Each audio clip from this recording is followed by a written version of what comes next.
নমস্কাৰ সকলোকে পুনৰবাৰ স্বাগতম জনাইছোঁ। আশা কৰোঁ সকলো ভালে আছে। 12 জানুৱাৰীত যিটো আমাৰ DME টেকনিকেলৰ এক্সাম হৈছিলে গ্ৰেড 3 তাৰ ৰিজাল্ট অলৰেডি ঘোষণা হৈ গৈছে।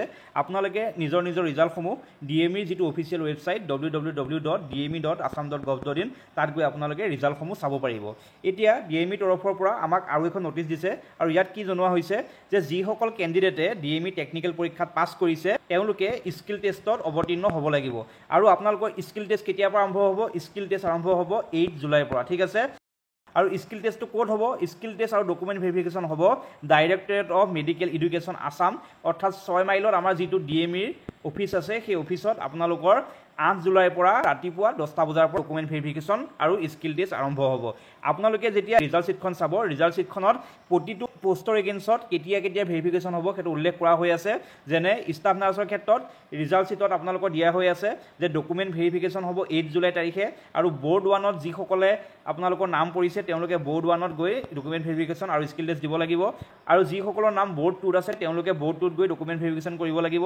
ঠিক তেনেকৈ ANM লেবৰেটৰী টেকনিচিয়ান আৰু বাকী যিমানকেইটা আমাৰ টেকনিকেল পোষ্ট আছিল সেই পোষ্টৰ এগেইনষ্টত আপোনালোকৰ ৰিজাল্ট শ্বীটখনত বৰ্ডৰ নাম্বাৰ আৰু ইয়াৰ লগতে কেতিয়া ডকুমেণ্ট ভেৰিফিকেশ্যন হ'ব সেইটো দিয়া হৈ আছে। সেইটো আপোনালোকে ভালকৈ চাই যাব। এতিয়া আপোনালোকৰ ডকুমেণ্ট ভেৰিফিকেশ্যনত কি ডকুমেণ্ট লাগিব আৰু স্কিল টেষ্টত কি ধৰণৰ কুৱেশ্যন সুধিব পাৰে এই বিষয়ে মই আন এটা ভিডিঅ' প্ৰস্তুত কৰিম আৰু তাত আপোনালোকক জনাম।